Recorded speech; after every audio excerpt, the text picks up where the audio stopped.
Hello, I'm Ashton Atsis. I'm a junior finance major at Clark Atlanta University, and today I'm doing my stock analysis on Mastercard, which is sitting at a stock price of $5.95 today and is at a 40x PE ratio as of September 1st after hours. So let's take a dive into actually the overview of Mastercard. So Mastercard is somewhat of a tolling type of business when it comes to cash and transactions. So they have actually a very phenomenal business as like the way that they collect their money. There's little to no credit risk on what they do because they're not giving out any loans. They're not giving any credit on any transaction. It's just them, the merchant, which is also, you can look at a merchant as being like a store or like a retail place. The card holder, which would be like a regular person like me or you, and then the actual merchant's bank. So these are the parties included in the transaction. So Mastercard typically takes about maybe 30 cents per $100. So it's a very low fee that they really charge, but we're talking about they actually oversee trillions of dollars in annual transactions, which when you do the math on that, that is a lot of cash, which is actually sitting at 28 billion for the year of 2024 in their annual report.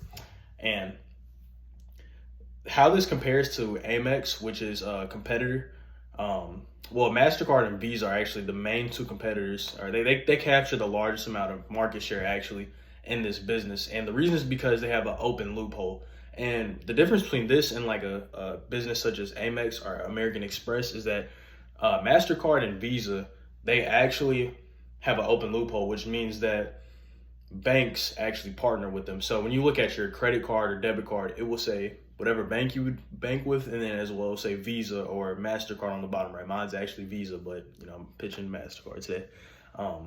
So it will actually show what whichever, if it's MasterCard or Visa.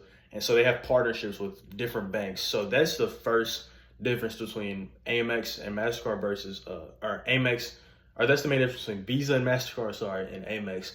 And Amex is actually a closed loophole. So they actually don't partner with any banks. They directly have a consumer. It's just them and their consumer, or the customer that actually has the partnerships, which makes it a little bit tougher for them.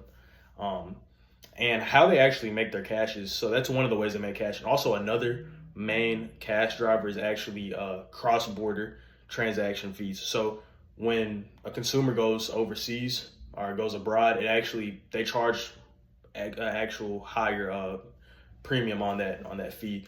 But a possible risk with that is when there's actually downturn in the economy, such as COVID. So when COVID happened, there was actually less cross-border transaction fees. However, they didn't see a large hit on their revenue still, because people still love to use their debit and credit cards.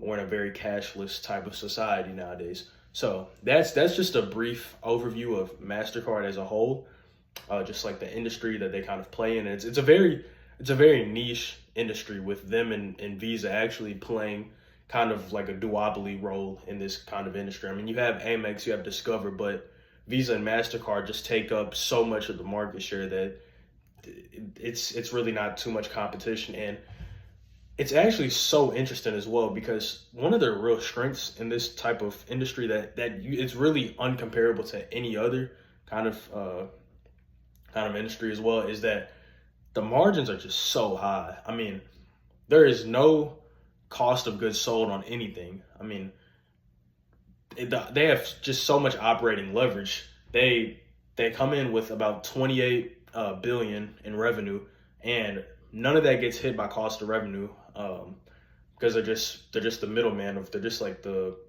like we can look at it as like a toll. They're collecting like toll fees. Just any transaction that goes through them. I mean, they just take a small piece of the pie, but it adds up because there's so many transactions.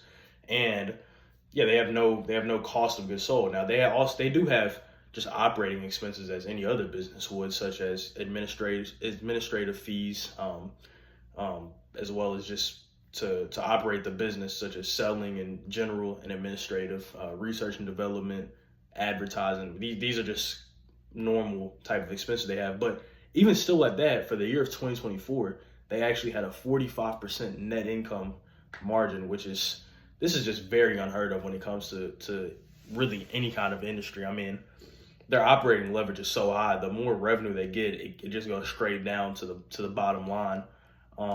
They have very strong free cash flow as well. I mean, just looking at their free cash flow, it's insane. They have so much freedom to either pay down debt, buy back shares, or they just have so much freedom, reinvest into the business, CapEx. However, some weaknesses that they do have is obviously their biggest competitor. I mean, Visa is just such a large corporation. I mean, they were started off by banks. They were the first company to actually come into this field, so that is a weakness they have. But Mastercard is still having very high year-over-year growth. They've had over double-digit year-over-year revenue growth to the top line every single year. It's been very consistent with their year-over-year growth. So that's one way they mitigate this, as well as they actually have stronger connections with different countries as well. And after all this being said, my recommendation on this stock for our fund is to actually hold on to it.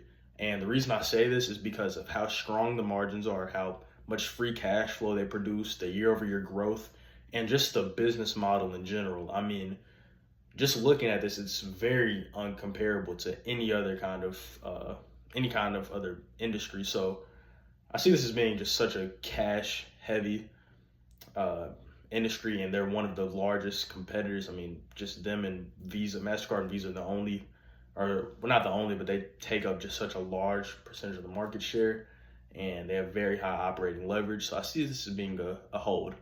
Thank you so much.